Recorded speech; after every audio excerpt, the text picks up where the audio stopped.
come into the chat. What's happening? Welcome to drboycetv.com, the home for intelligent Black people. If you're not Black and intelligent, you may want to get the fuck out. This is the place where we talk about issues in an honest way, in an authentic way, and also in an intelligent way, so that we can make our people better. As you come into the chat, hit the thumbs up button, hit the share button, hit the subscribe button. Now today, I have the great honor of speaking with the one and only Willie D. Willie D's he's a hip hop artist, but that's what you might know him as. But you should know him also as an activist, as a strong Black man, and as a good brother all around, a businessman, a thinker, and everything else. So first, I want to ask my brother, how you doing today, man? Man, you know, I woke up. Anything else can be negotiated. All right. Well, I'm glad you woke up, and glad to see you, man. You know, there's a lot happening right now, a whole lot happening. And a lot of y'all saw, did anybody, tell me in the chat, if you guys are watching the chat, did anybody just see the interview that Ice Cube did on CNN? Give me a yes or no in the chat if you just saw Cube on CNN. He was holding it down for Black people, doing a great job. You know, we just had him on, he was just on the phone a second ago. And we were happy that, you know, that this brother is really representing for the Black community. So Willie, you saw some of what's been going on with Cube. He's been meeting with the Democrats and the Republicans. He put the contract with Black America together with a team of experts. He didn't just do it all by himself, but he took the lead on this and really took a strong personal interest in Black people. What do you think about what you've seen going on in terms of the controversy, right? A lot of people give him a hard time because he met with both Biden and Trump. And he made it real clear from the beginning, the middle, and the end that he was meeting with everybody because he's representing the Black community, representing contract with Black America. He wasn't a Trump guy. He wasn't a Biden guy.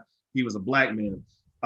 What are you seeing in terms of how do you feel about what Cube is doing and the reaction that you're seeing from people around the world? First of all, anytime somebody is targeted for anything, the first thing that I do is look at their record. Cube has a consistent track record of riding for Black people, riding for the Black community. That has never been a question.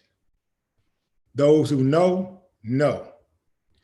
The problem is we got a lot of new motherfuckers out there running their mouths who don't know. And they're social justice warriors who are just popping off and they're emotional and they just ride on anybody. They ain't got no respect for their elders. They ain't got no respect for the people that paved the way that came before them. They're just very disrespectful. And that's the climate that we're in with this social media thing. Now, having said that, we have also some of our, elders who have spoken out against Cube. And, one of the ones that surprised me the most was DL. Now, DL is my boy. That's my homie. Straight up, that's a friend of mine.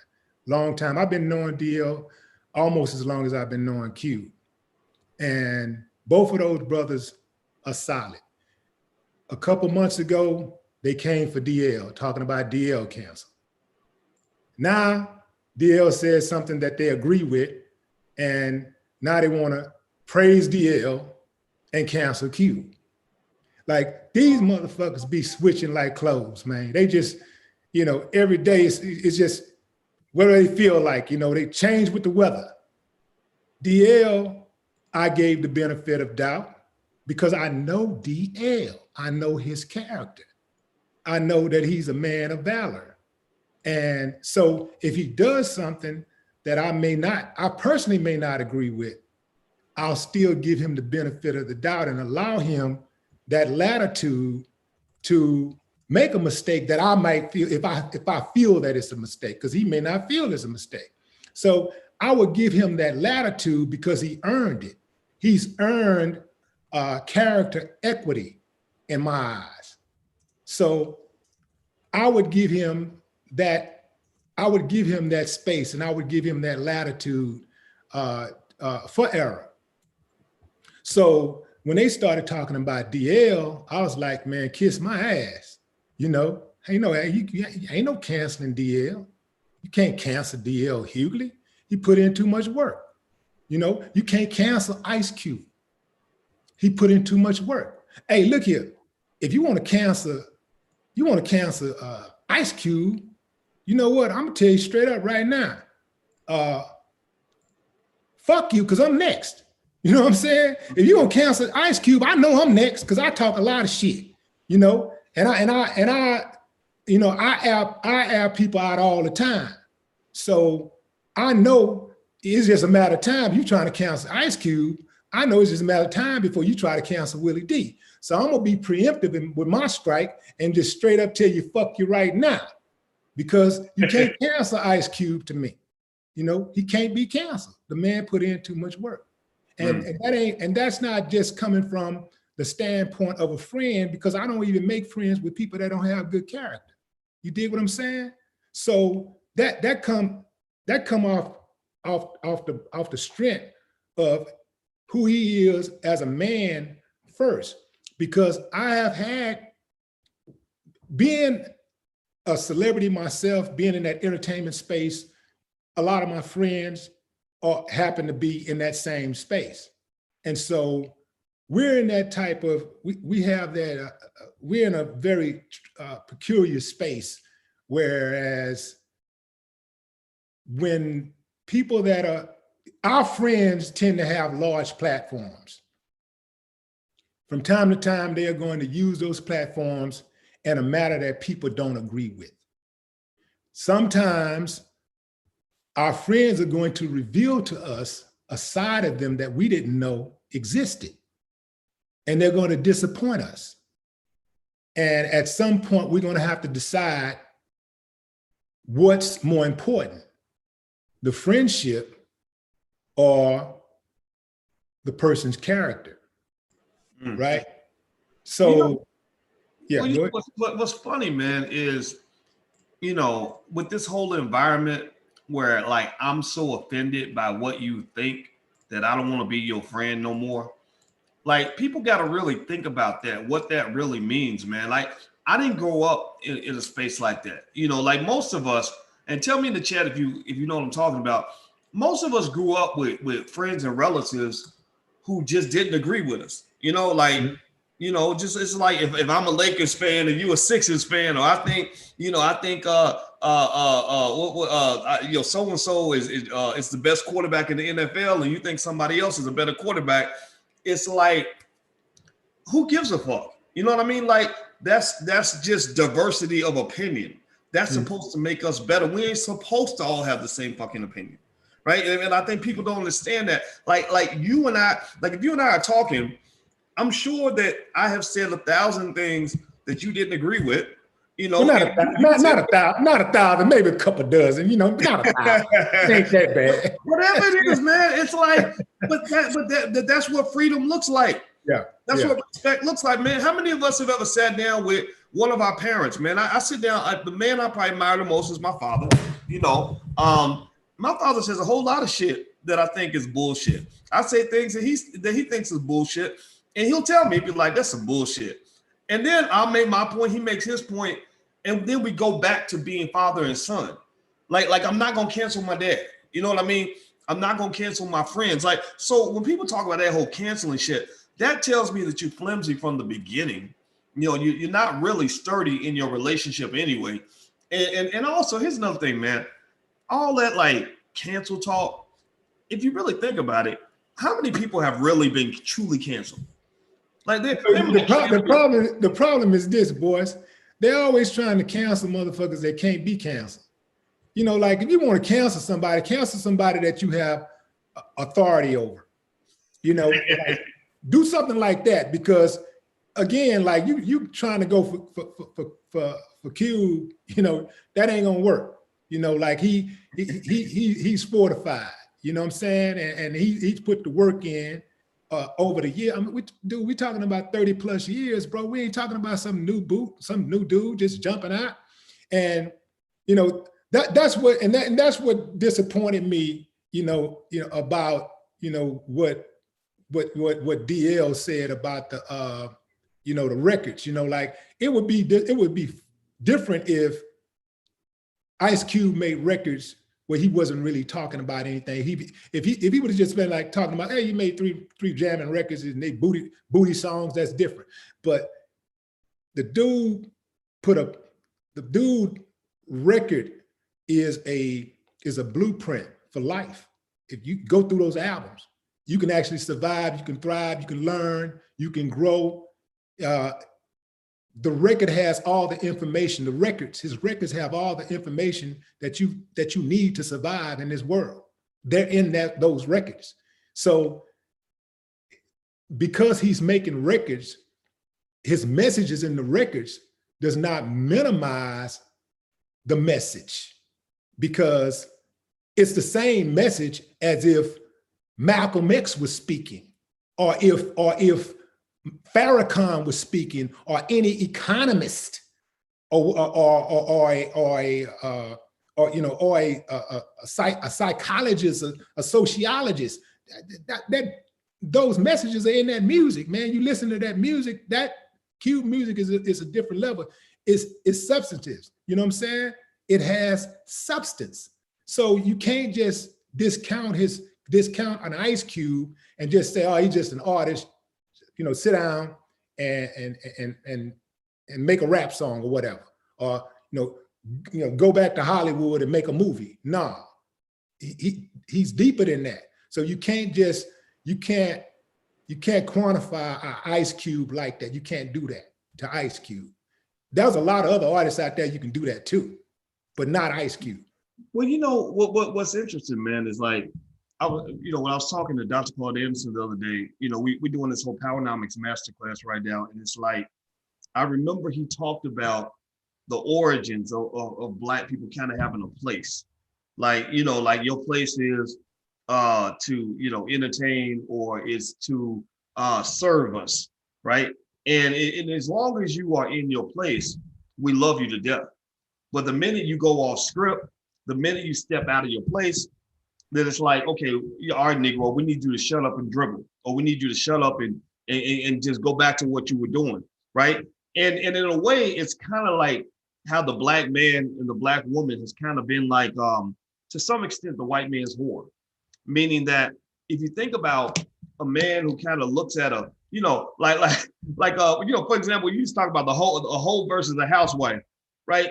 If somebody's in a certain category in your mind, you don't allow them to step out of that category, right? It's like as Black people, we have a place that they want us in, and you step out of that place, people are like, well, what are you doing? Now, because here's the deal, right? If Cuba come out speaking, you know, Democratic Party talking points, if he had been doing what everybody else is doing, you know, okay, everybody go out and vote, make sure you go out and, you know, get Trump out of office and all that, they wouldn't have said a word. You know, there's 1,000 celebrities, at least a few hundred that are out there that are speaking the same tune, singing the same song. And so when this one guy steps out and goes in a different direction, and he's not saying anything radical, you know, like Cube is different from Kanye. You know, there were some good elements to what Kanye was doing, but everything Kanye was doing, some of it I was kind of like, I don't know if this is really. Well, in America, the truth is radical. There you go.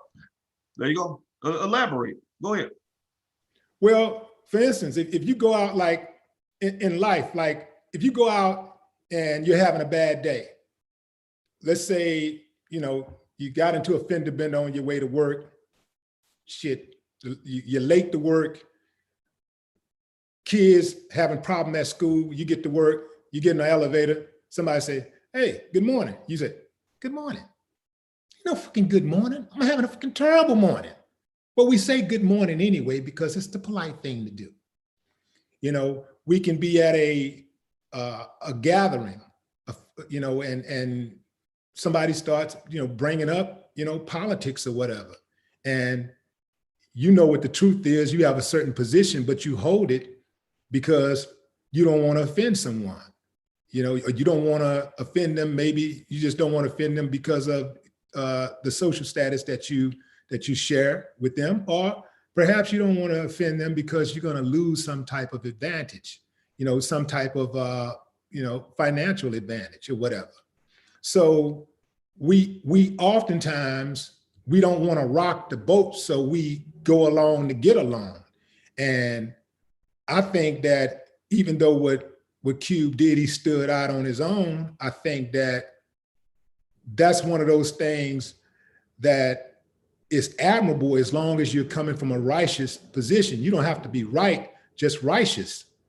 And I think that Cube is a righteous man. Mm.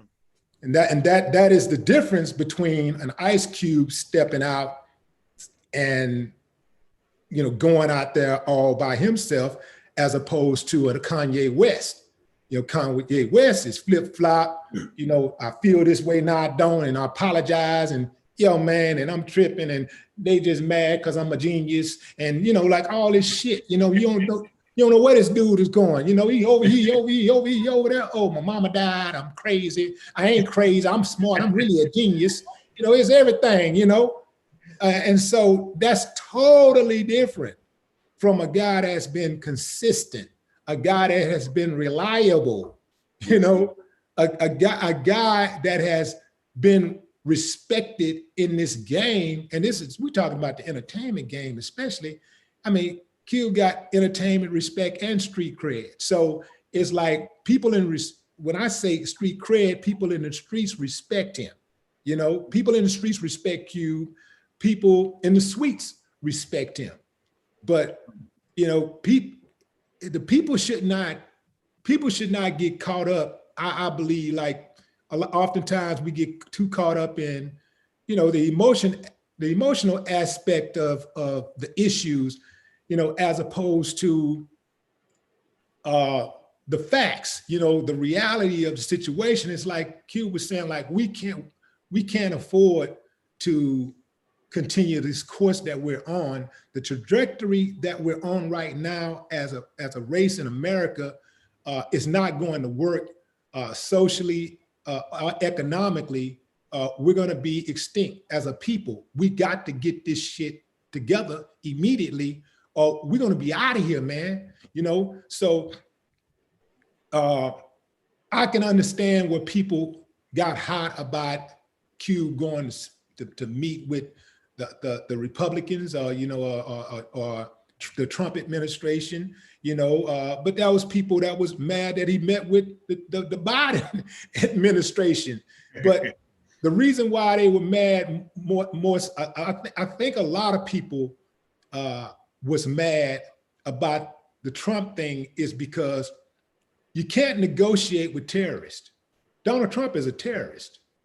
So you cannot negotiate with terrorists. You know, having your own, you know, having our own table would be cool, but enterprise doesn't operate in a vacuum, you know, and this is what people understand. This is what Cube understands. Enterprise does not operate in a vacuum. You know, to control the table, you also have to be able to defend it. As long as we don't have arms, we won't have autonomy or control over markets, even those markets built solely on our labor and ingenuity. Cube is a big part of that market that has been built on our labor and ingenuity. You know, he's made hundreds of millions of dollars for studios, and he's employed and made many, many people famous. He put many, many people on.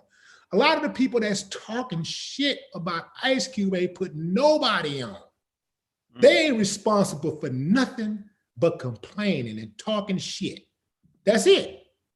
The man has been building for 30-something years. You know, he's been putting people on for 30-something years. He's been sticking his neck out for 30-something years.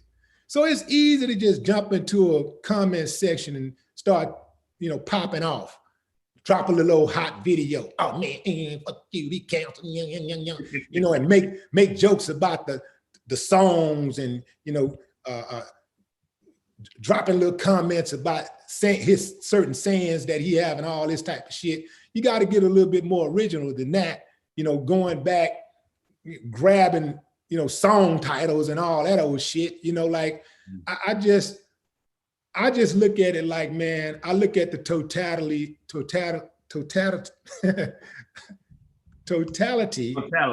man's, I look at the totality of a man's work, the body of his work, about his character, the extended version of his character, not the present, not the moment, not the momentary character.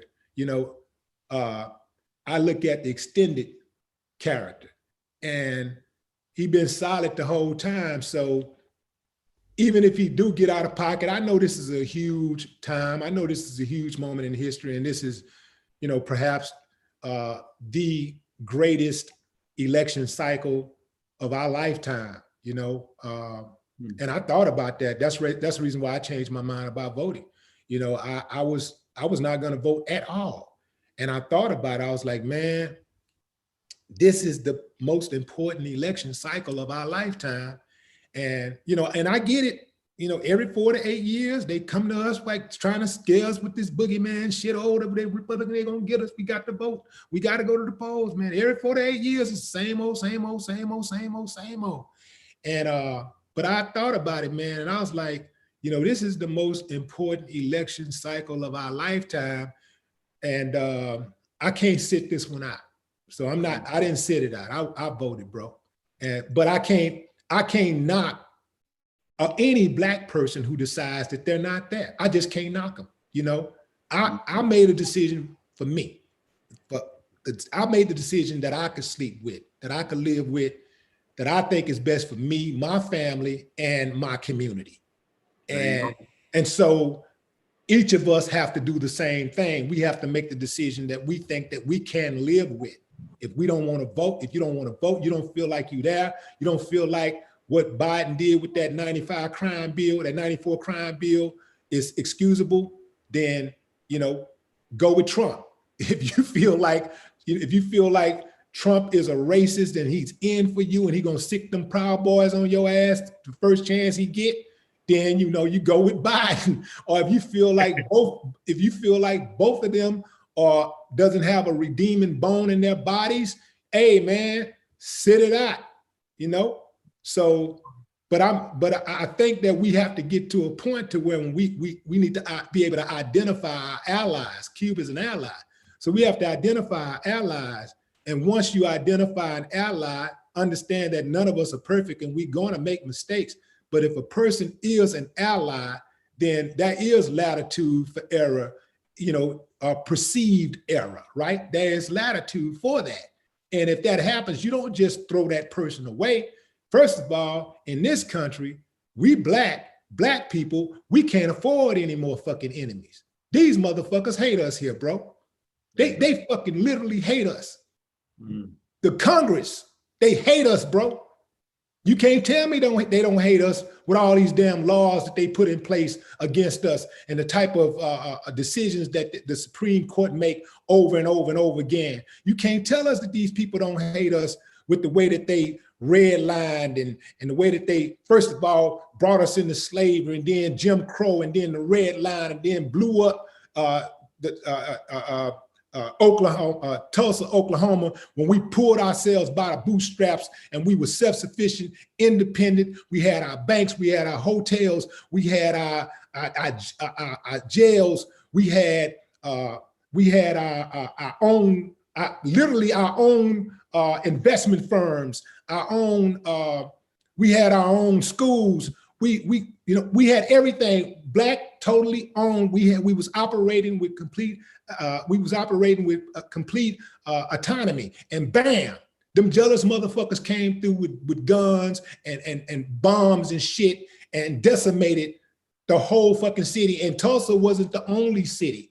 We had many cities that were flourishing across this country. Tulsa was just the most popping one, and they decimated it out of jealousy. And it's like Cube said, there are people in this country that are dedicated to making sure that Black people remain a permanent underclass in this country. And I do believe that Donald Trump is one of them.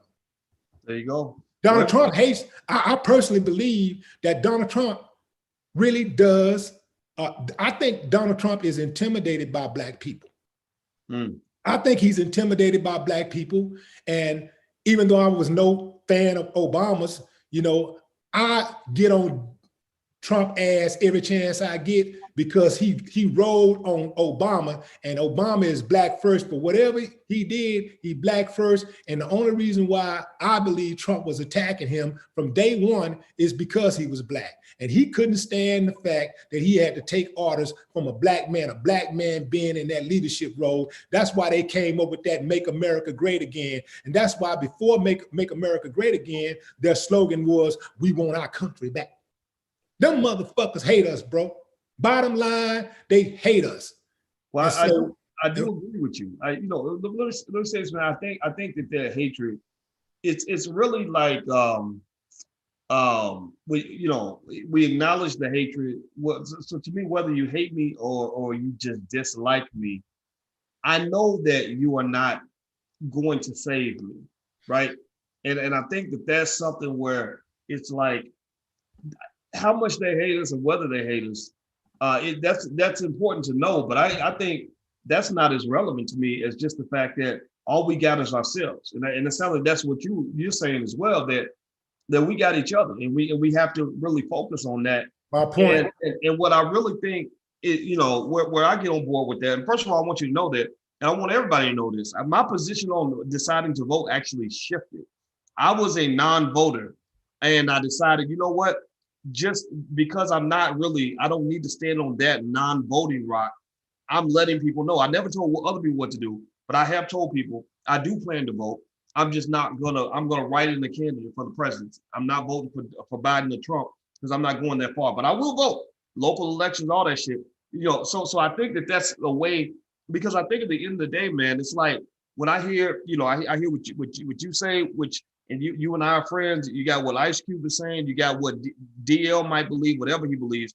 You got Roland Martin, who's in a little bit of a different space from me. I think it's really important, man, that we understand that we limit ourselves if we get too caught up in turf wars and factions within the Black community, right? So, for example, you got, Yvette Carnell and ADOS sitting over there, right? And I heard Cube say, he mentioned ADOS, and my thing is like, whatever differences I have with the leadership, I don't have a problem with the membership, it's more so the leadership. I can let all of that shit go because I'm not gonna win if I'm fighting against motherfuckers who agree with me on at least 40% of the issues. You know what I mean? Like, and I hope that everybody's maturity level and strategy level can rise to the point where, for example, you have people that believe in reparations who have attacked Dr. Claude Anderson and Powernomics. What sense does that make? Ain't you got a bigger enemy out here? Can't you? I mean, you got white supremacists out here. You got people out here that hate your guts. Why not just say, I don't see everything he's saying. I'm not eye to eye on everything, but I'm going to stand down on that issue for the sake of unity. And what I like about what Cube is doing, man, is I feel like, let's just keep it 100, man. I mean, he's Ice Cube, right? He's iconic in what he does. He's an extraordinary career. He's got a platform. I got a platform. You got a platform. We all got our platforms, and they're good. We got hundreds of thousands of people and all that. He's got millions. So when I see this guy that's got millions of people, and then a bunch of those people hate his gut, like they're pissed at him for being 100% Black. I see this, right? And I called you because I wanted to talk to you, man, because I know what you're made of, and I said, okay, this brother is running the ball down the field, and we should block for him. You know what I mean? Like fuck it. I don't need to be the king of shit. You know what I mean? I don't care about that. Like if it means I gotta get in line with something I believe in and stand down and literally let go of every single petty beef. Like Roland. I tweeted Roland. Roland said some shit. Boyce is a dumbass. Dr. Boyce is a dumbass. Whatever. And I said, Roland, I know you call me a dumbass on your show. You should just call me a dumbass over the phone. And I respect you as a journalist. I don't agree with a lot of the shit that you say, but you are welcome on this platform at any time. And I'm going to try to find my best to find a reason not to make you my enemy, because I got bigger enemies out here, right? And I think that that's really important, because one of the ways that they destroy Black people is divide and conquer, that's always been the play. That's always been the play. I'm not saying that this is rolling, but I will say that there are people out there, there are Black people out there that's in this so-called pro-black space. They always say pro-black anytime you're riding for black people. You got to be pro-black. You can ride for white people and you're just white. You know, you ain't pro-white, you're just white. But anyway, for lack of better words or whatever, black people that are in this pro-black space or whatever, there are people that are in that space. They're agents. They're really not for black people, but they fool black people because they'll talk about black shit, right? They'll talk about black issues. They'll say things like, talk about how the white man, this man, and the police brutality, man, you see how they did the brother, man, woo, woo, woo, woo, woo. And then they always finding black people that's in that same space to try to tear down. If you're in that space, in my opinion, you're good with me. If you make a mistake, you're good with me. I ain't gonna do you. I ain't gonna publicly come at you because I know what you up against. If I sincerely see you in that space and I see you riding for us, I know what you up against because I know what I'm up against. I'm showing my face out here. I'm out here. They know me. They know where I'm gonna be at. I'm announcing where I'm gonna be at, and I'm showing up and I'm putting it in their face. And I'm strapped everywhere I go. Yeah, I'm ready, okay? And my people ready. So I know what you up against because I'm up against the same thing. DMs crowded with people coming at you all kinds of ways. Some of them black, some of them you don't know who they are. You don't know what kind of people they are. All in the comments. You squabbling black folks mostly, then you squabbling anybody. These black folks, and these are people that you out here riding for. But like I say, it's enough of them out there that are agents, and they fool you by throwing out the black piece, throwing out the poop, the power, throwing out the, throwing out the police did the brother wrong, and we got to come together and group economics and da-da-da. And then they just spend so much time attacking black people that's in the same space. So how in the hell are we gonna be able to come together if we keep fractioning off? Because what happens is that a lot of I would say most people are intelligent enough to follow our platforms, that follow these spaces where they're trying to get information. They're intelligent enough to say, man, I wish they just cut that shit out because I love both of them. I rock with both of them. I wish they just cut that shit out. And I've been on different people's platforms and stuff that be beefing against each other that are black. And I've read some of the comments, so I kind of know the vibe myself. So most people get it, and they're gonna be like, well, I'm still gonna, Boyce come down, I'm going to support Boyce. Roland come to town, I'm gonna go support Roland. They get it. But there are others that are gonna just pick a side. They're gonna say, man, because I love Boyce, I can't rock with Roland. I love Boyce. I'm just gonna be dedicated to Boyce. And boom, you're picking sides. But both of y'all got the same end goal, and that is to uplift the black community. The ultimate goal is the same. The ultimate objective is the same. How we get there may be different, but we're trying to get to the same place. So I might get there, and I might take the back roads to get there. You might take the freeway to get there. I might take a helicopter, you might take a plane. I might walk, you might run. I might, take 50 breaks, trying to get to the destination. You may go straight to the destination without stopping, not taking no breaks, not taking no type of rest breaks or nothing, just going straight on through. You see, there's various ways to get there. So when somebody chooses a different way to get there, you shouldn't have a problem with that. The problem should happen if they're trying to go somewhere else, if they're not trying to get to that same destination. That's when the problem should come. That's when you should have a problem. So, you know, you don't see me like in those type of spaces. I'm not going after people that I know that are in those spaces that I know that ride for our people for real. We cannot afford any more enemies. We got enough. You know, America has done a great hit job on our image worldwide. They don't need no help. The American media has been in cahoots with the government ever since they brought the first slave over here. Even before that, they've been in cahoots, you know, to make sure that we look bad globally. That way, people, when they look at the situation, they can say, well, you know, I guess they probably deserved it. So that's how America operate.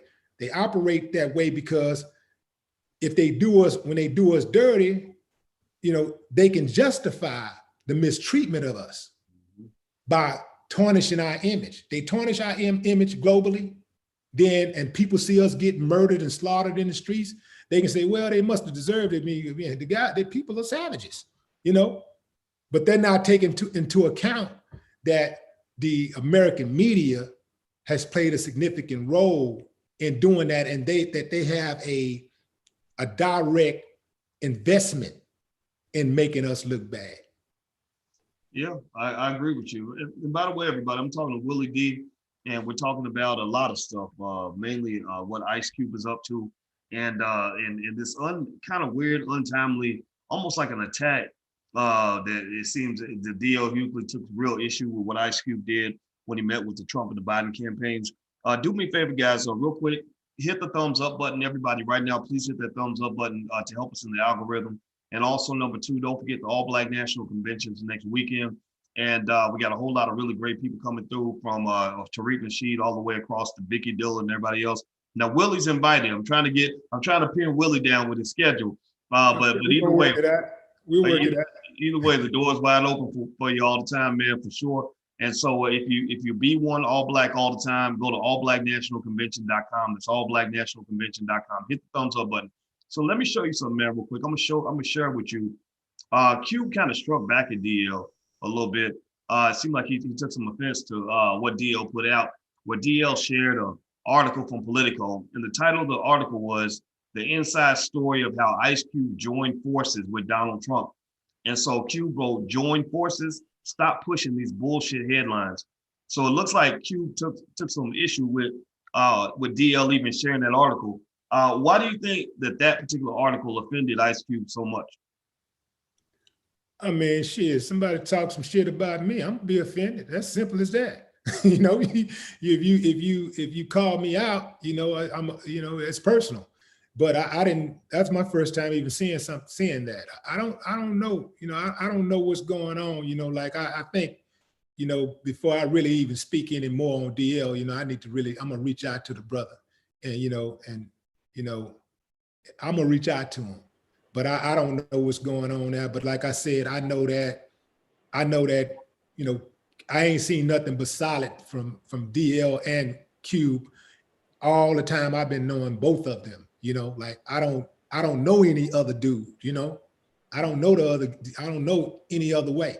So this is why I say I'm willing to give my brothers the benefit of doubt first before we get into that type of stuff, you know.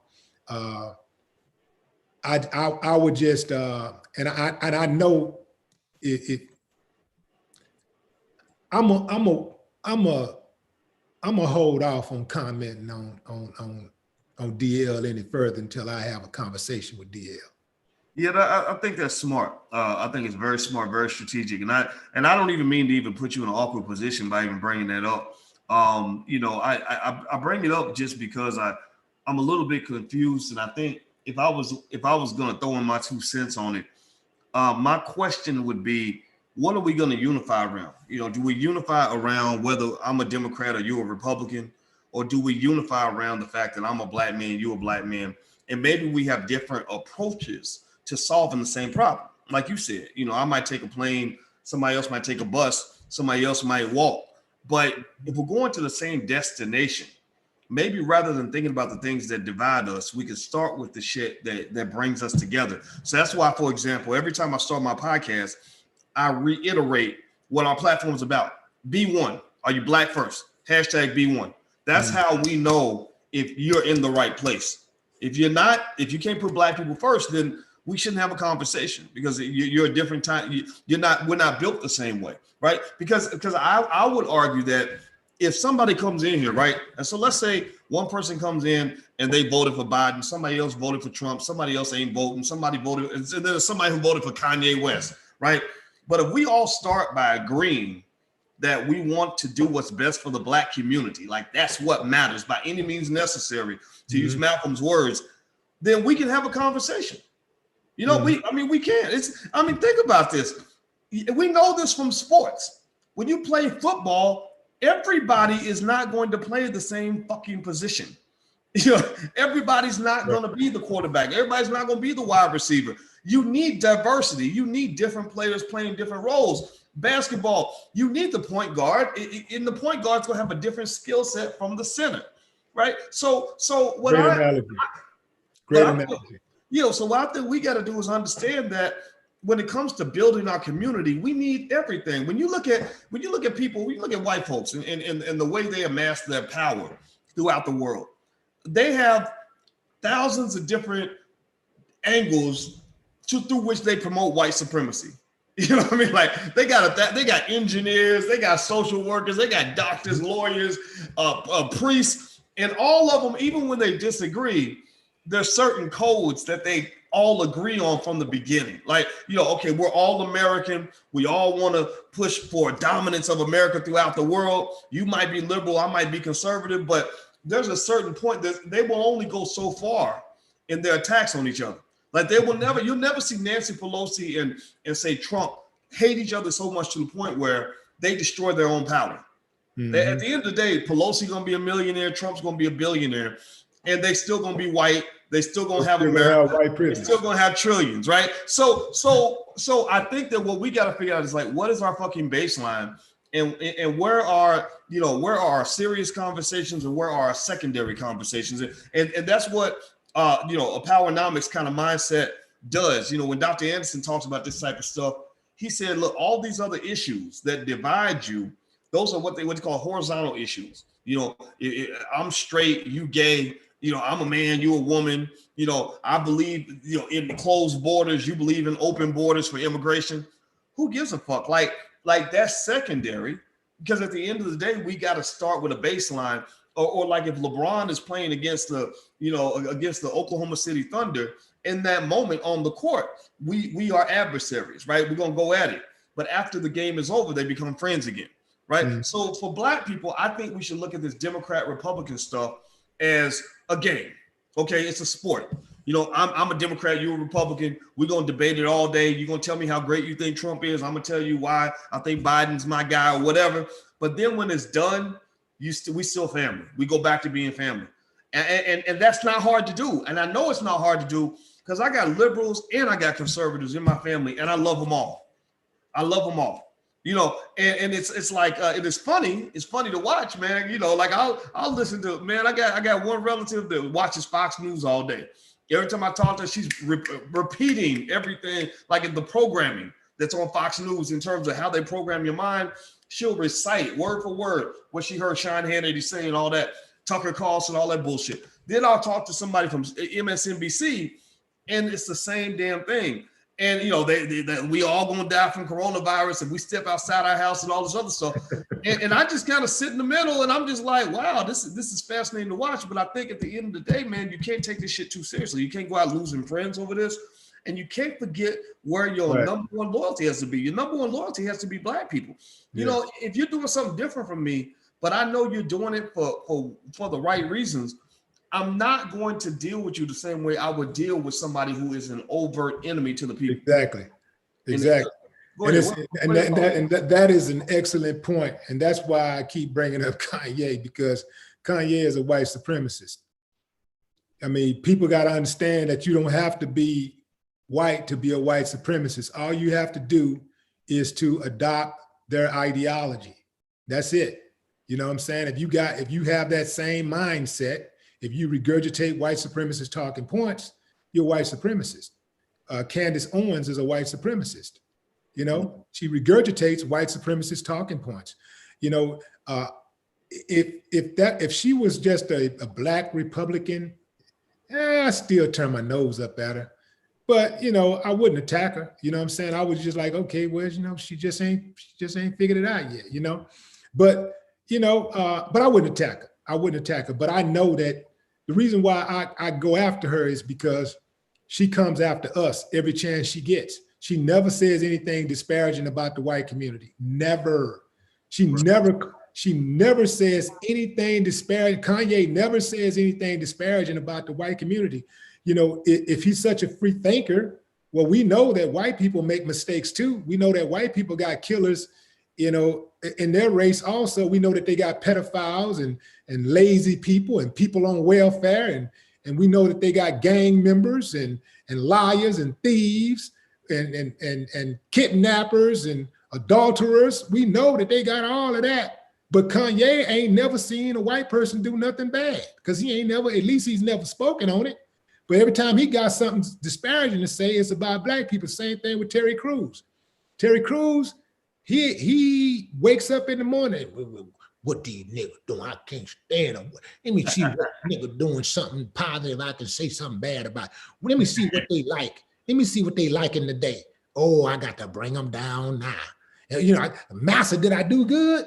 That's all they do, bro. That's why I don't rock with them, because their hustle, their whole hustle is to bring Black people down. When your criticism of the Black community outweigh your contribution, you will start with C rhyme with Moon. You did? You know, like, so that's why that's how it's easy to tell the ones that are out there, they're blatant with it. Most of them, they're really blatant with it. Like when your criticism of the Black community outweigh your contribution to the Black community, man, you're not for us. I don't care how Black you look. I don't care what your skin color is, what your tone is, you're not for us. And even if you're not Black, if your criticism of the Black community outweigh your contribution to the Black community, you ain't for us. I don't care how liberal you are, how much of a white Democrat you are, you're not for us if your criticism of the Black community outweigh your contribution to the Black community. Wow. Well, you know what, man? I think that that's a good measuring stick, right? Like you think about it, right? People like, for example, Farrakhan. Farrakhan is conservative. He's a religious leader, among other things.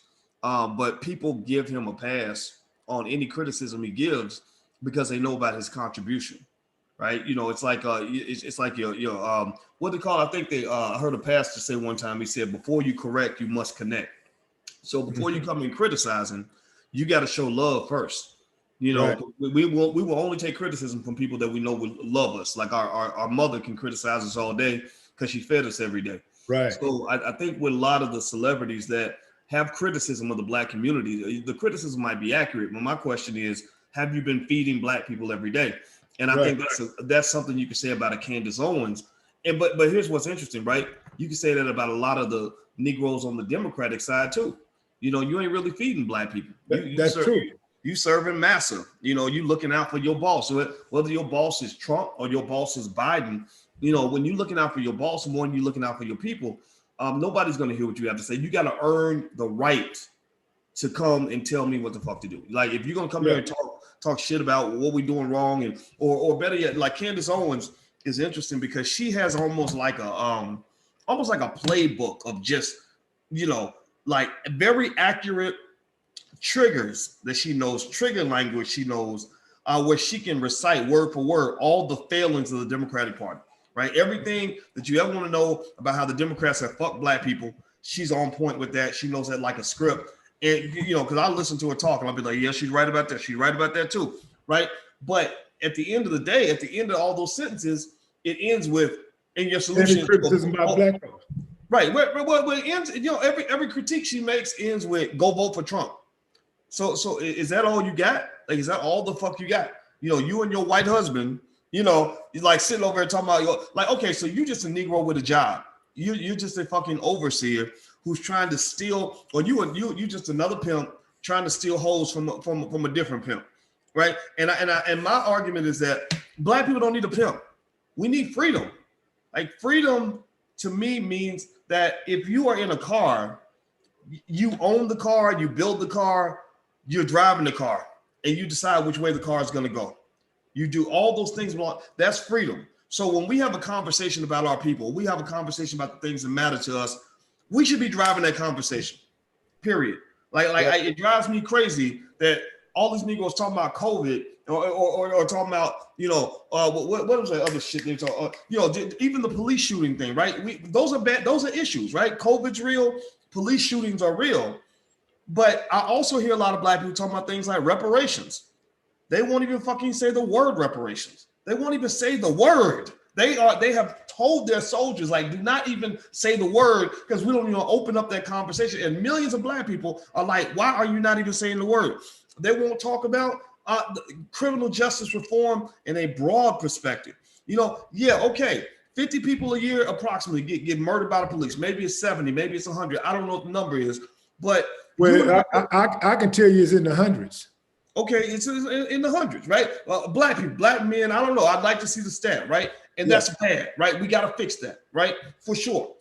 But I know what's in the hundred thousands is the number of Black men they have put in prison under that crime bill. Like, you got to go fix that shit. Like, if you want to impress me on criminal justice reform, okay, I get it, right? We get, somebody gets shot. We make it a big thing. We talk about that one person in that one situation for like a whole month. And that's cool, but that's good for that one person. Their family gets taken care of. Ben Crump gets a check. Then you go to the next shooting. It's like a repetitive, redundant ceremony. Right. It's like, and I'm looking for long-term changes. I don't see that, right? What I want to see is something like this, right? We're going to allocate $10 billion to hiring 50,000 lawyers who are going to go back and review, I don't know what 300,000 cases from going all the way back to the 90s to find out if these people were over sentenced.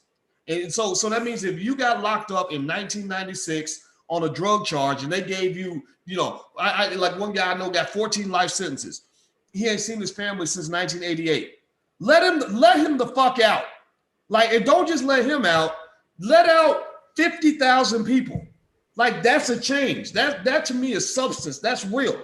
When you let out one person, because Trump did this. Trump let out one lady. She had a really terrible situation. She had, Al or something. She had done 20 years and she didn't deserve to go to prison at all. And they marketed one lady's case. And I'm like, that's one person.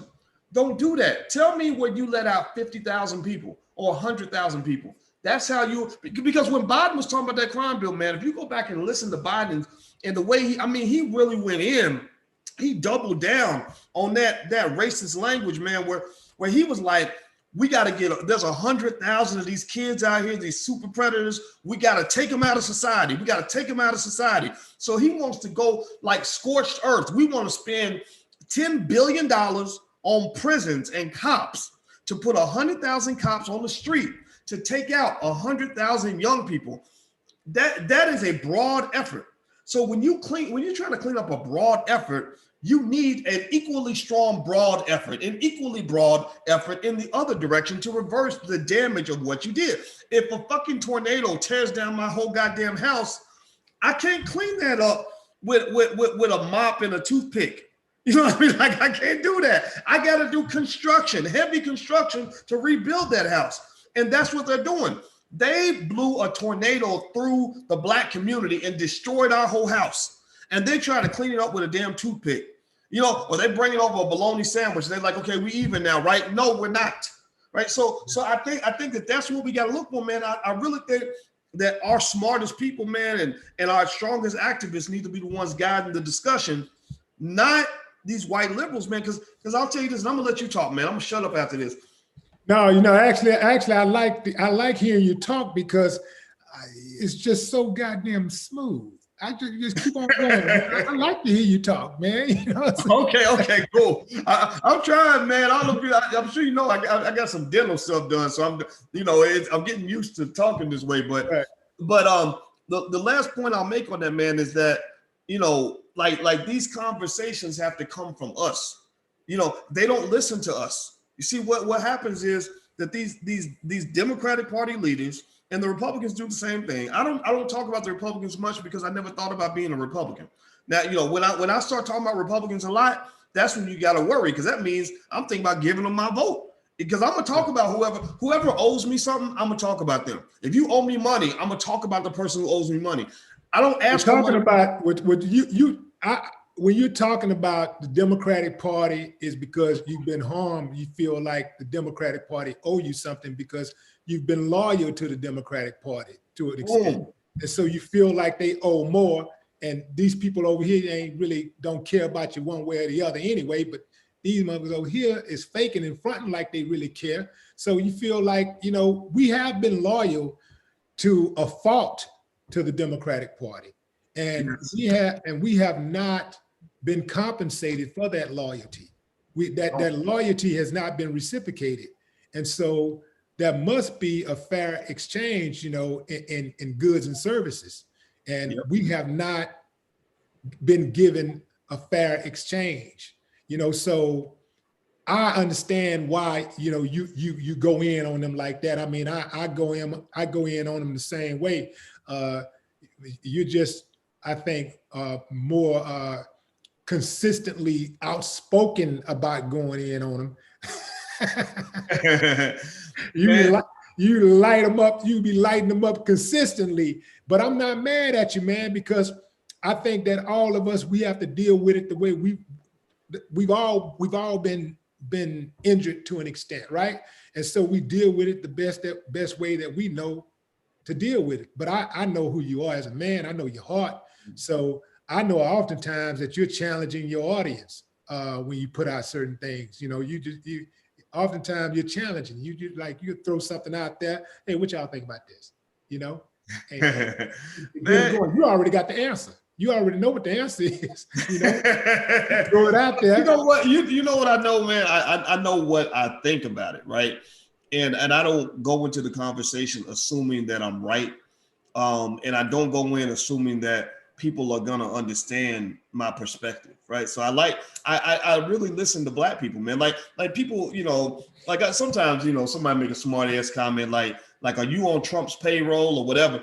And I think one of my friends said that. She was joking, but I said, first of all, number one, Black people need to be on somebody's payroll. Like, we need to be getting something out of this voting shit. Whoever the fuck, like that's the problem. We ain't on nobody's payroll. That's why we broke as a community.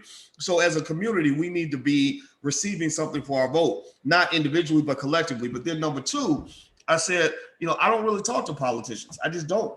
It's my personal bias. I said, I don't talk to Democrat politicians. I don't talk to Republican politicians. I talk to Black people. And that's where the conversations need to originate, because nobody really talks to Black people. Like, they go to Black people and they tell Black people what to do. And that to me is about the most degrading, insulting nonsense I've ever seen in my life, man. That's some bullshit. You know what I see? What really run me hot, man? I see a lot of people.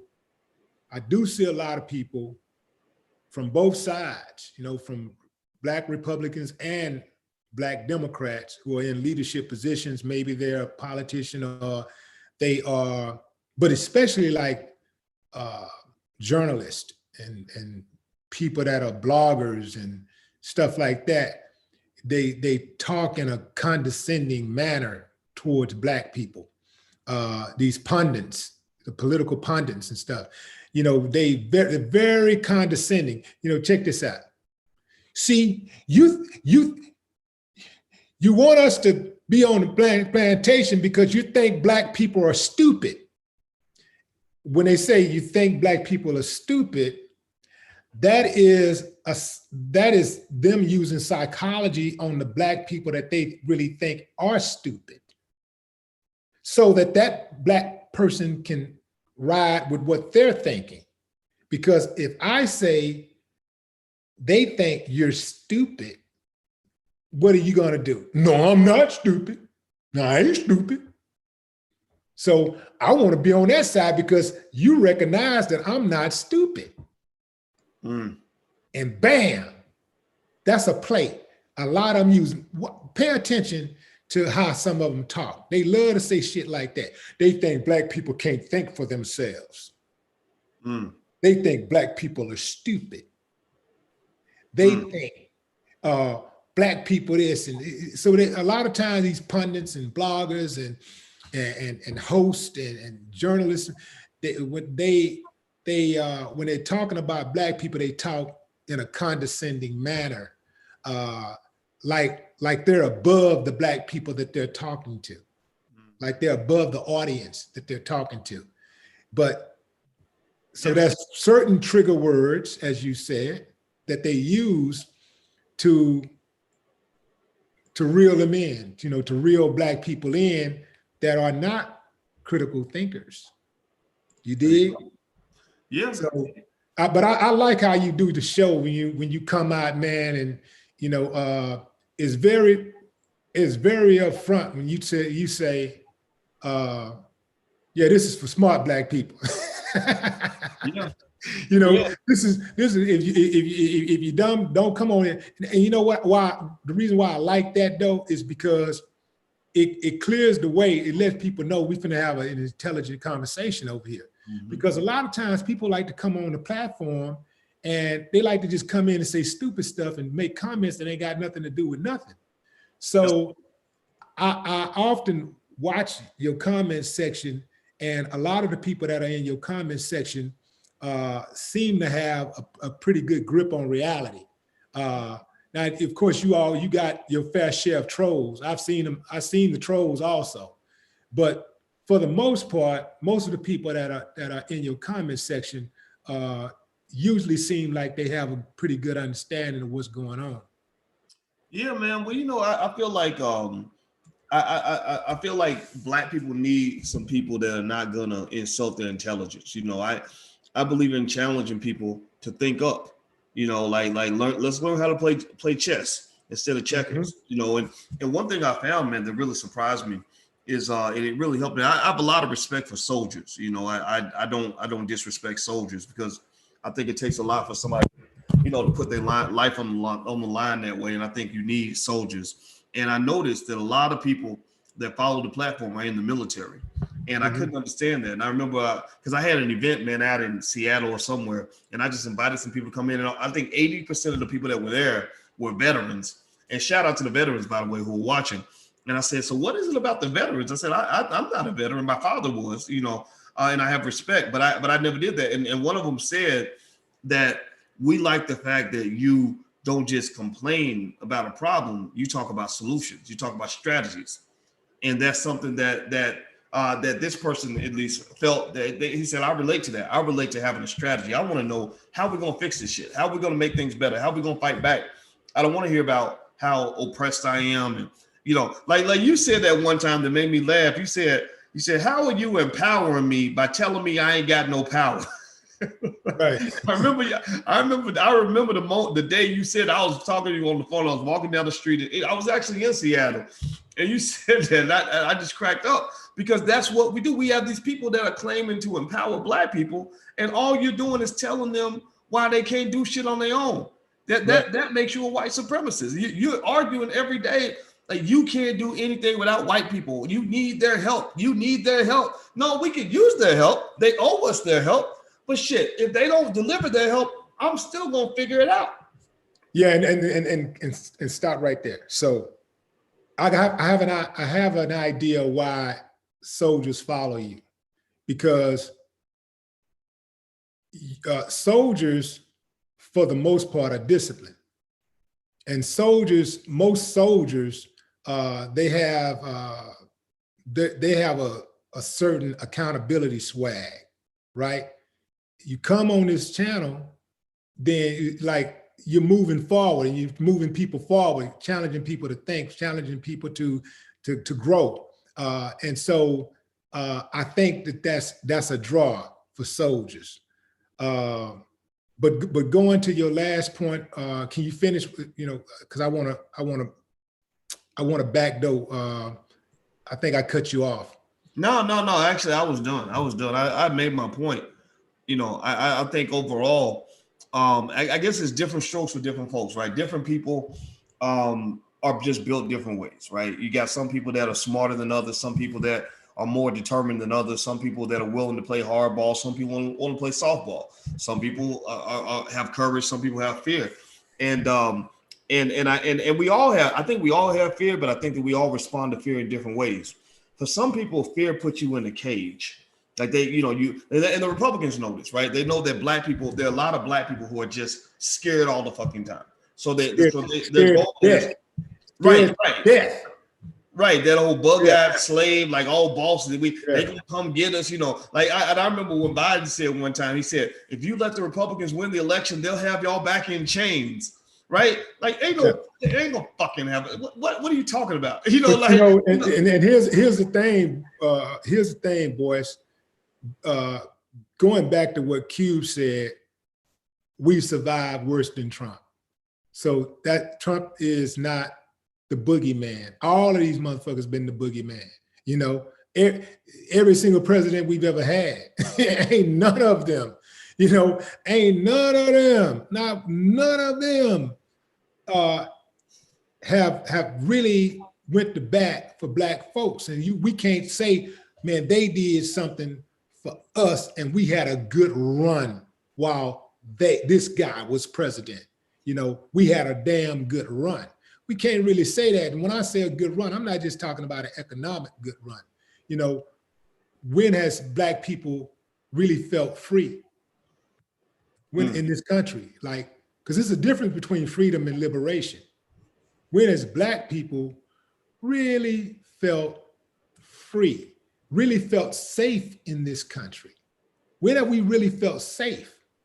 So even when you got money, you know, you live in a gated community. Even when if you reach a billionaire status, you're still B1 in this country. You're B1 in this country. So it's like when Trump first became president. First of all, like most people that's civilized, I was shocked. I was totally shocked. Me too. I was actually at a Fox local in Houston, and I was covering the election. And no, I wasn't at Fox local. I was at a CW local in Houston. So I'm covering the election, and I'm looking at the numbers coming. And I'm like, it took the wind out of me, bro. I was like, this goofy ass motherfucker. This goofy, dumb, lying, thieving ass nigga about to be the president. I'm like, oh man. But I caught my snap the way I always catch my snap. And I said, it doesn't matter at the end of the day who the president is. Ain't none of them gonna stop me from getting mine. Ain't not one of them gonna stop my grind. But it's important what Cube said when he said that we have survived worse than Trump. Trump wants to be a slave owner. We've survived slave owning presidents for real. We've actually survived presidents who owned slaves. A whole 95% of a Congress that owned slaves at one point. You know, and that's why it was so hard to get rid of slavery. The whole damn Congress had owned slaves. You know, all the banks, Chase Bank, Bank of America, Wells Fargo owned slaves. You know, the Ivy League colleges owned slaves. So this is why it was so hard. All your major institutions own slaves, including churches. Yeah, let's talk about that. Let's talk about it. You know, let's talk about them Catholic churches that own slaves.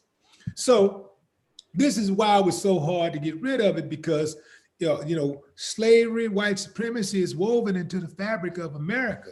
But we've survived worse. And, you know, it doesn't matter at the end of the day who the president becomes, you know, who emerges as the president. We'll survive no matter what. We will survive because we're the most resilient people on planet Earth. You know, if most people had to face, if most races had to face the things that we faced in this country, they would be extinguished. You know what I'm saying? We'd probably be down to just black folks as a race, period. Black folks, only black folks, it would be only black people on the whole planet, because the other races, they just kill themselves. They go, oh, hell no, we can't go through this shit. I can't do it. We can't survive. Oh, no, hell no. You know, like, so, and that's the thing that people have to understand. Like, we're resilient, But people have to understand, and we kick ass, bro. We have millions of success stories. They just try to make us concentrate on the biggest of the biggest success stories, but we have millions of success stories where we've created, successful lawyers and doctors and scientists and entrepreneurs and mothers and fathers who work their backs, to a grind for 30, 40, 50 years so that they could break the generational curses and send their children to school so that they can have a better life than they had. That's a success story. When you've been given nothing, when you've been denied an education and you were able to save your pennies and put them together and send that baby to college, that's a success story. But they try to make us feel bad about ourselves and act like we can't do it. So that's why it's important to have these spaces like we have, so we can control our own image, so we can counter this BS that they got out here, that they put out here on a daily basis, all through America, all through American media about us. It's important that we have these spaces to dialogue and counter these negative images and thoughts that they project on society about Black people.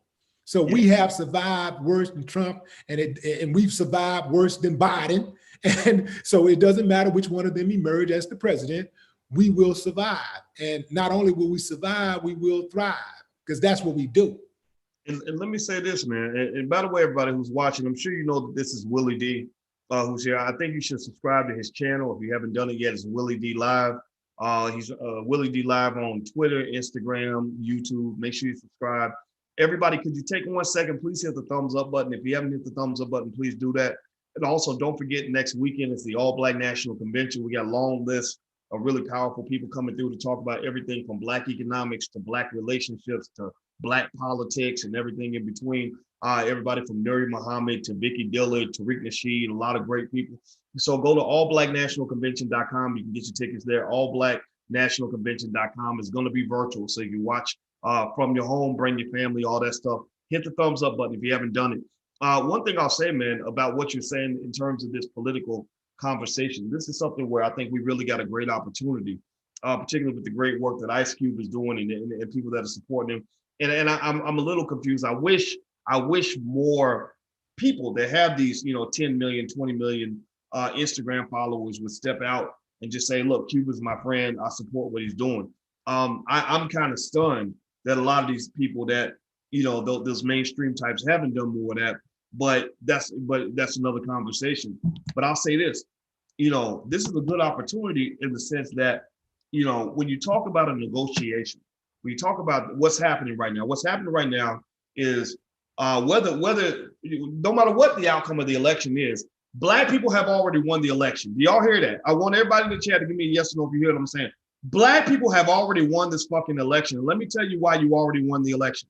The reason you already won the election is because intelligent Black people, conscious Black people, real Black people out here like you and I, we have made our voices heard.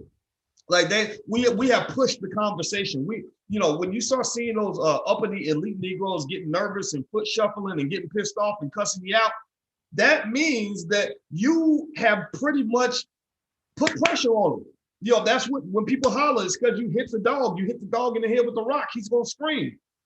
Like when you hit an infection with some disinfectant, you hit a scab with some disinfectant, it's gonna sting. So they kind of reacting, they're flaring up, just like a virus or a fungus flares up when you put the disinfectant on. So you're shining the light on the way they've been treating you. I've heard from people, insiders in the Democratic Party, who have said that it's easier now for them to get their attention because of what you're doing out here. So don't believe for 1 second that they're going to ignore you forever. They can't do it. It's not going to work.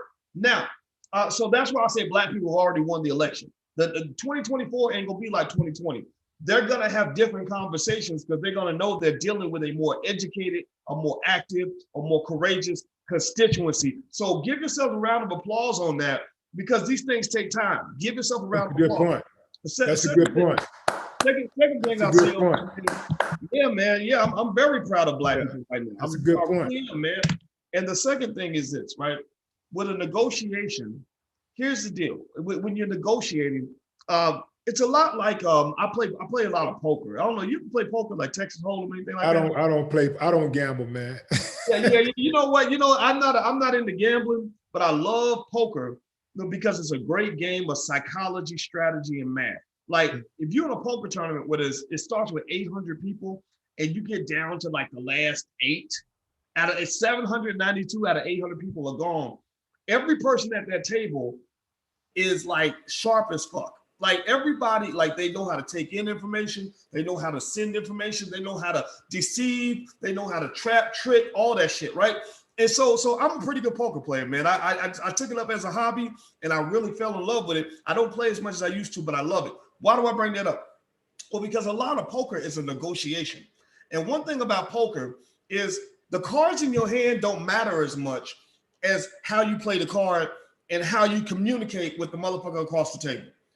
So when you're dealing with somebody across the table in poker, there's a few basic things that you do and things you don't do, right? So one thing that you do is when you're dealing with somebody, you always have to make sure that you lean leverage in your favor. So for example, if I'm sitting and I'm dealing with somebody, and I don't know if they have a better hand than me or not, we're feeling each other out. One thing I do not allow is I do not allow them to get me on the defensive. Where they're bullying me, they're betting big and I'm just matching the bet. I'm barely holding on, right? I'm backpedaling, right? Because the thing about it is you can't score points. Like sports, it's hard to score points on defense. Right. You score points on offense, right? And that translates to politics. One of the rules that like the dirtiest Republicans, like the really smart ones that, that were able to win elections with dirty shit, one rule they have is that you never defend, you always attack. So when somebody attacks you, you don't spend all your time getting defensive and getting scared and shit. You counterattack. You go at, they exploit your vulnerability, you exploit their vulnerability. And in poker, it's like that. So if somebody raises you to try to intimidate you, you don't fucking match the bet. You either fold and walk away or you raise that motherfucker. Right? You say, okay, I'm gonna re-raise your raise. And now I got you scared. You worried about what I got now. And at the end of the day, if you're more worried about what I have than I am about what you have, then I'm going to win, even if I have worse cards than you, because I'll scare you into folding your shit. Black people don't know that. Black people will negotiate as a collective. When we negotiate with the Democrats, we'll let them trigger us. We'll let them push our insecurity. Well, Trump if he get elected, he gonna kill you. Well, you know that this is going. If you don't elect us, then you're gonna be in big trouble, right? And we'll get all nervous and bucky-eyed and shoot balls. I don't want that to happen. So okay, you can have my vote. You can have my vote. You're not supposed to do that. What you do is when they come to you and they say, well, if you don't show up and vote, we're gonna get another 4 years of Trump. My response is, well, Trump is your fucking problem. He's not my problem. I can survive another 4 years of Trump. I did the first 4. I can do the next 4. As you mentioned, we survived presidents that owned slaves. So Donald Trump is not worse than whatever our ancestors survived. So we're built for this. We can wait all fucking day. Now, so if you want to get Trump out of office, which apparently that must scare the shit out of you, then it sounds to me like you better do what's right for Black people. Because I want to give you my vote. I want to support you. But if you don't come correct, then I guess you're going to have to deal with another 4 years of Trump. You keep them on the defensive. You go at them. You don't let them fucking scare you. Trump is their problem. He's not your problem. And I think that for Black people, we got to, too many Black people will literally drop everything, give up every fucking negotiating point that they had, everything that you wanted, you'll throw all that to the side because they pretty much have got you so scared of Donald Trump that you will give away all of your opportunity for progress in exchange for protection from a guy that can't really hurt you. I mean, you've gone through a whole lot of shit as Black people. I mean, we survived the fucking Middle Passage. We survived 250 years of the worst slavery in the history of mankind. We survived 100 years of Jim Crow. We survived 50 years of mass incarceration. You're going to tell me we can't survive 4 years of Donald Trump? Come on, man. Yeah. Seriously. Go ahead, Willie. I'll let you get the last one. Thank you for listening. One of the things is that I heard people saying that, well, why did Q wait this long, like the Democrats, he said he met with the Democrats for Biden's people, and he met with Trump's people. Trump's people adjusted their so-called platinum plan that he ain't gonna never deliver on, but they adjusted it, you know, for optics, I guess. And then, but, you know, the Democrats said, hey, man, we'll talk to you after the election. So I know DL had said that the reason why they didn't meet, because they can't do nothing. They're not empowered. They can't do anything. But they could have done something. They could have put a plan together and say, this is what we plan on doing if we get in. That's what you do. It's part of your platform. That's what you say, you know, like that is part of, you know, your plan. Like, it's just like when Biden was running and he talked about all of these things that he was going to do for America. He's not the president, but he talked about all these things that he would do once he gets in.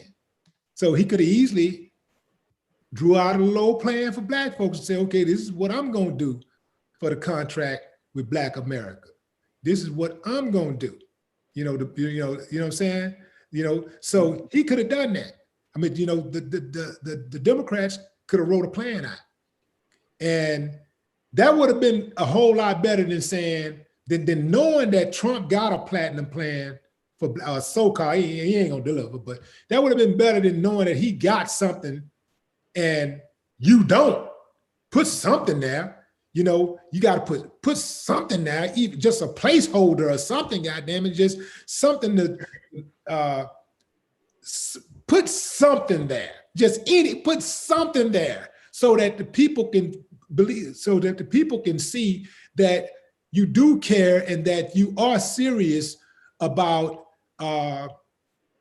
getting the Black vote and also helping Black people, you know, get to where we're trying to go, not just during the election cycle, but beyond the election cycle. You know, that would have went a long ways if they had put a plan together. If they would have said, okay, well, what's his platinum plan? Well, shit, we're gonna at least match it. You dig what I'm saying? We are, you know what? Instead of 500 billion, man, we you know what? Yeah, fuck it, make it $1 trillion. You know what I'm saying?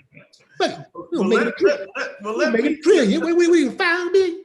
Because hey, man, look, let me ask you a question. They coming up with this money. They coming up with this stimulus money. They pulling this stimulus money out of the sky. Oh, they ain't never had no money, but all of a sudden they pulling trillions of dollars from everywhere. Trillions of dollars coming from all over the place. You ain't got $1 trillion sitting over there for us. And you know, in fact, you know, yeah, you ain't got $1 trillion. But let me ask you this too. And you're right. You're right. The biggest critique I had about Trump's platinum plan was, I said, okay, he's been in office 4 years. Like he could have did a lot of this shit the first 4 years he was in office. So there's no credibility there. We know that. But if I recall, I'm trying to remember, there was a guy in the White House from 2008 to 2016. I can't remember his name, and he had a vice president. What was it? Barack Obama. That's right. We had Barack Obama in office from 2008 to 2016, and his vice president was Joe Biden during that time. And I remember thousands of Black people screaming, like, you got to do something about Black unemployment. They didn't respond. You got to do something to help the Black communities. They didn't respond. You know, and so what it really just says, man, is at the end of the day, right, none of these politicians give a fuck, right? And I mean, that's just it, right? I hope we can at least start the conversation there, right? The Republicans don't give a fuck. The Democrats don't give a fuck. Politicians react when you make them react. You know, getting money out of these politicians it's like a bill collector that's trying to get student loan payments out of somebody who's already broke, you know, who's living paycheck to paycheck. You ain't gonna get that money by being nice. You know, like I remember, you know, when I was broke, when the bill collectors would call me, you weren't gonna get my money, but on the honor system, just me, you know, saying, I would say whatever I need to say to get you off the phone because I had bills to pay. I had other priorities with my money, right? I wasn't gonna give you my last dollar. You had to get that money by playing hardball. You had to really put your foot on my fucking neck. And the one who pressed the hardest was the one who got the fucking money. So with Black people, the question we must ask ourselves is, are we willing to pay hardball? You know, or do we have so much of a Stockholm syndrome? Do we love these white people so much that we start to feeling sorry for them? I mean, think about it, right? You know, when you go, when a bill collector is asking people for money that they owe, they like, oh, well, I would pay it, but I got this problem and that problem and this, that, and that, right? So people can give you sob stories, and if they think you'll take the sob story, then that's what they're gonna feed you every time. But when you say, fuck you, pay me, like, fuck you, those are your problems, those are not my problems, fuck you, pay me, then you can force the issue. So I think for Black people, we gotta be some bill collectors up in this motherfucker. Like, I think we gotta go to the Democrats and Republicans, just go to the government. The biggest white supremacist institution in the history of this country is the federal government. Go to the government, and our attitude should be, fuck you, pay me. When they say, well, we got the national debt is too big. Fuck you, pay me. Or well, our annual budget is only $3 trillion. Fuck you, pay me. Well, we need y'all to vote so we can no, fuck you, pay me. Right. And then at that point, you just say, I'm sorry, I hate to take my vote away from you. I want to give you my vote, but fuck you, pay me. Pay me and you'll get the vote. Right. That's it. That's it. I mean, anybody who's ever collected money from somebody knows what I'm talking about. I just think about business situations, man, where we would negotiate with somebody that owes, and you know it. I mean, you've been in the hip hop game.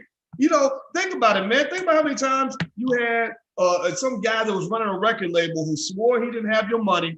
And what do some of those dudes have to do? Tupac, Cube, a lot of these guys had to go in with fucking baseball bats, guns, whatever the fuck, and be like, you're about to go find my fucking money, right? Am I lying or am I telling the truth? Well, give me your thoughts on that. No, you're on the money. I mean, you're on the money.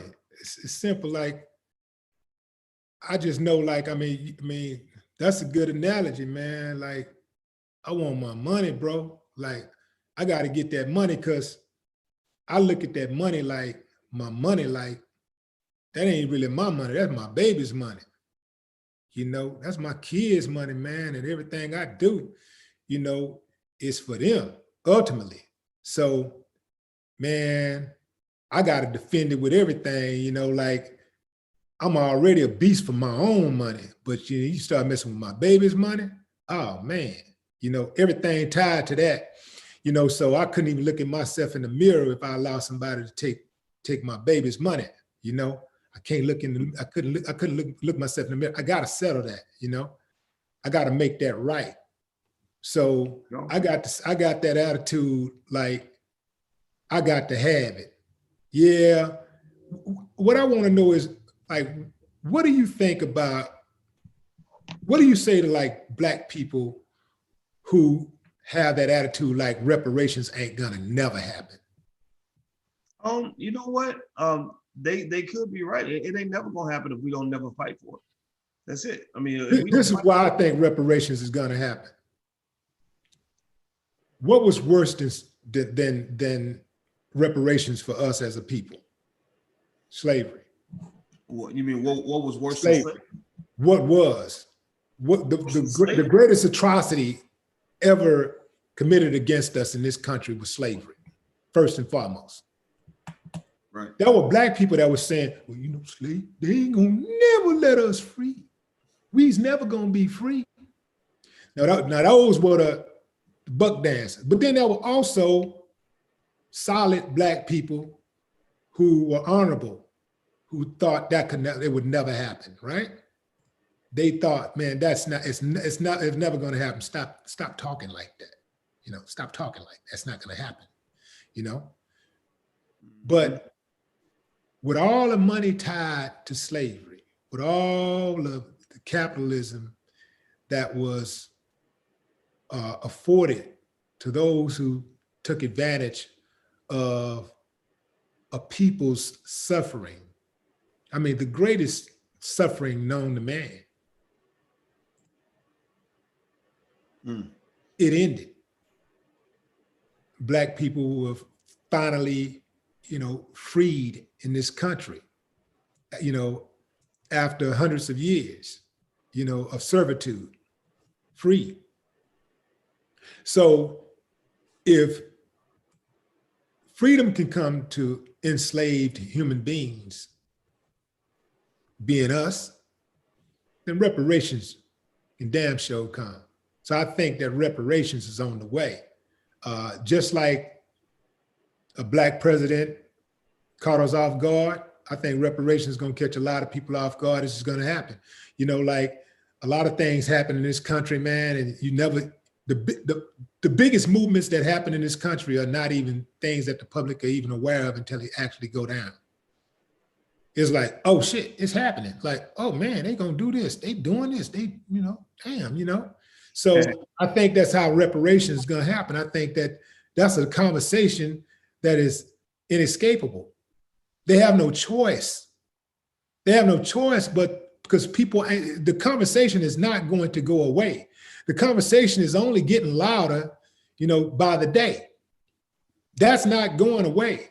Now, does it mean, in my opinion, you know, it doesn't mean, you know, no reparations right now, no vote. Because I kind of look at the things that we need, all of the things that we need in this country. I look at it like there's levels to the things that we need. And we ain't gonna get all those things at one time. We need reparations. We need police reform. You know, we need prison reform. We need education reform. Shit, we need reform across the damn board. You know, we need credit reform. We need employment reform. We need reform, and so on so many levels. So I kind of liken it to a record contract, right? You know your value, but when you sign a record contract, it's a give and take situation.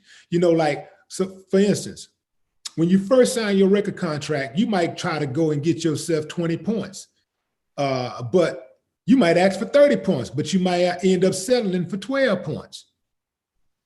You may ask for the record label to pay for the video, but y'all settle on the record company paying half and you paying half. You may want your publishing. Record company say, man, you know, I got you by the balls right now. We want that publishing. And if you want this contract, then that's what it is. And then you just say, you know what, all right, man, I'll give it to you as long as I get on. I'm in the door. I got some of the things that I wanted. I'm in the game. I'm an artist. I'm putting out music. Then you re-up after a couple of albums or so. You prove yourself. You show your work. You in the game. They know your value. They can't even afford to lose you. They got to play ball, and you going to the highest bidder. Okay, now you getting that 20 points that you wanted. Now you done bought your publishing back, or you getting your publishing going forward. Now you got the record company paying for the video all together. Well, they ain't gonna go that far, but you see where I'm going with it, right? So, you know, it's levels to it. And, you know, like, we're not in a situation like a bunch of little kids where we can see, you know, vote, you know what I'm saying? But, you know, at the end of the day, though, if that's how somebody feels, then again, I can't blame them, because, you know, we just been given a shitty deal in this country. And so I can't blame a person for feeling the way that they feel about voting. I can't blame a Black person for feeling the way that they feel. Whether they feel like they got to and they're desperate, they feel like they just gotta vote, or whether they saying, man, I'm gonna hold my vote, fuck them, I ain't voting for neither one of them. You know, I can't blame them. I cannot blame them, because, man, you know, desperate situations calls for desperate measures. And, you know, I can't tell people how to feel or how they should react to this damn pain, this violence that have been perpetrated against us. You know, we have received a shitty deal. We've given more to this country than any group of people that have ever come here. There's no immigrants that ever came here that's contributed more to this country. We built this motherfucker. Let's get that straight, okay? We ain't talking about, you know, from the 1900s to 1800s, but no, we've been in here building this country. We built it from ground up. You know, so I'm not trying to discount anything or discredit anything that other groups have contributed to this country. But let's don't ever forget who laid the foundation, who built the foundation to this country. This country was built off the backs of blacks. Free labor for hundreds of years, no compensation. You know, and let's not forget that between all of that, there was a whole lot of murdering of blacks, lynching, murdering babies, not just men, not just women, not just children, babies, infants. They murdered, okay? They raped not just women, not just little girls, but they raped men and boys. Let's not forget that. Let's not forget that they sold black families, busted up the families, sold them to other slave owners. They sold human beings. They busted the family up. They raped our women and they made babies that they made bastards. White men are the original deadbeat dads. We gotta straighten this shit out. Let's get it straight, baby. Let's talk let's talk real. So when you start trying to call black men out who perhaps may not have their shit together for the last 40, 50 years, let's remember y'all got y'all centuries ahead of us with this deadbeat dad shit, you know, this fatherless child shit. How many black babies that have black white men created that they left fatherless, that they sold their own children. They sold their children, baby. They sold them to other people, to ship them off to other plantations and towns and states. They sold them. Some of them killed their own children.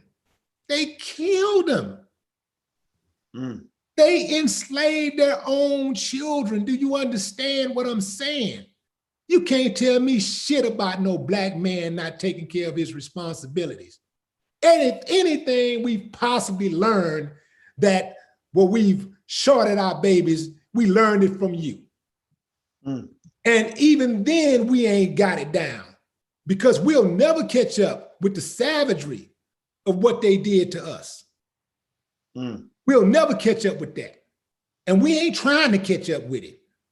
No. Because it's a whole lot of us doing a whole lot better, a whole lot more than what they're trying to give us credit for. Most of the black men that I know personally are deeply involved in their children's lives. I don't even hang out with dudes who don't deal with their children, who ain't good fathers. I don't even hang out with them kind of dudes. I don't even befriend them. Because I know if you don't give a damn about your child, I know you don't give a damn about me. There you go. I don't even mess with those type of dudes.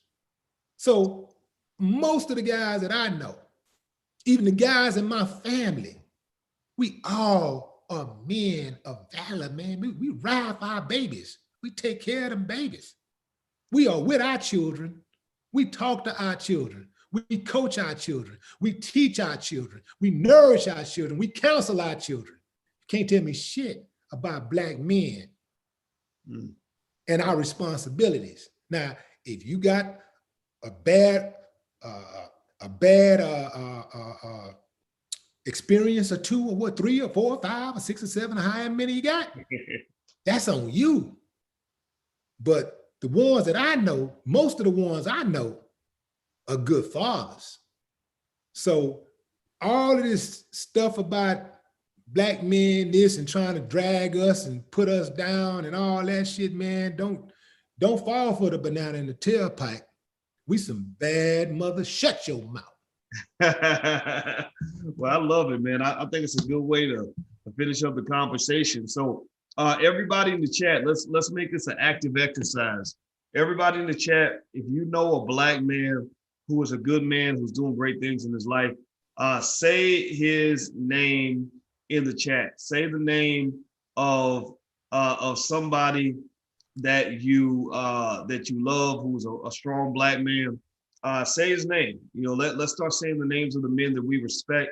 Let's elevate the black man. The black man is reclaiming his place on the throne. I was saying this earlier to somebody, and I believe it to the core of my heart that we are in the middle of a revolution. I told you, black people have already won this election. We made our point. We made our voice heard. We're gonna keep on doing that. Number two, the black man. What you're seeing right now is the natural chaos that occurs when there is a shift in power. When there's a shift, whenever you have an earthquake, it's because the plates of the earth are moving, right? The tectonic plates are moving. The volcanoes are coming up, and all those other mountains are being displaced. And so you're gonna have some disruption. So right now, that disruption that you see is the reemergence of the black man to his place on the throne. And so it is up to our community. Our future of our community is up to us. We decide what that future is going to be. The Democrats don't decide it. The Republicans don't decide it.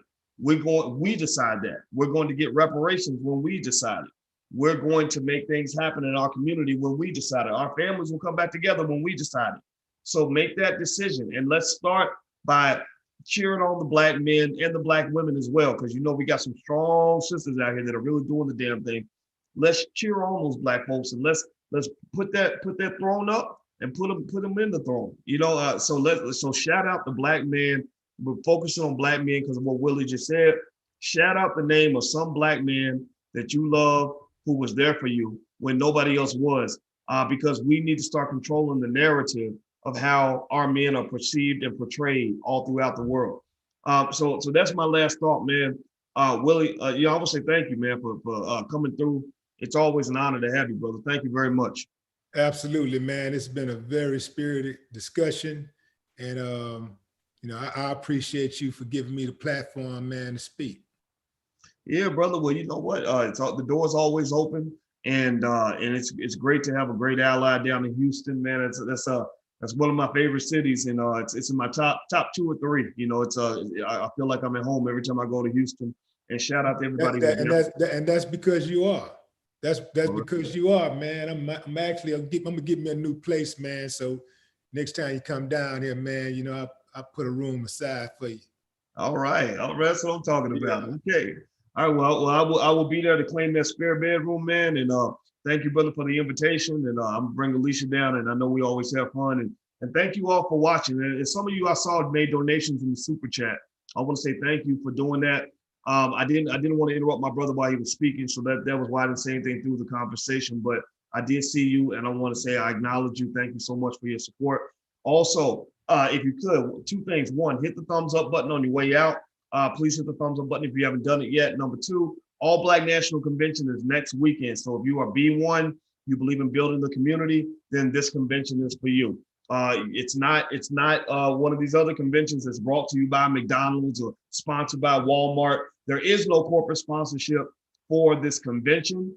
This is funded by Black people. It's for Black people. And we're going to have a lot of great Black people, from Vicky Diller to Tariq Nasheed and Constance Carter, who's a real estate mogul, all kinds of brilliant Black people that can help you elevate in a lot of ways. And I hope you guys will join us. It's going to be virtual. If you want to get a ticket, go to allblacknationalconvention.com. That's allblacknationalconvention.com. All right, guys, take care. Have a good night. And thanks again, Willie, man. It's good seeing you, brother. Absolutely. All right, my man. Take care. Old talk.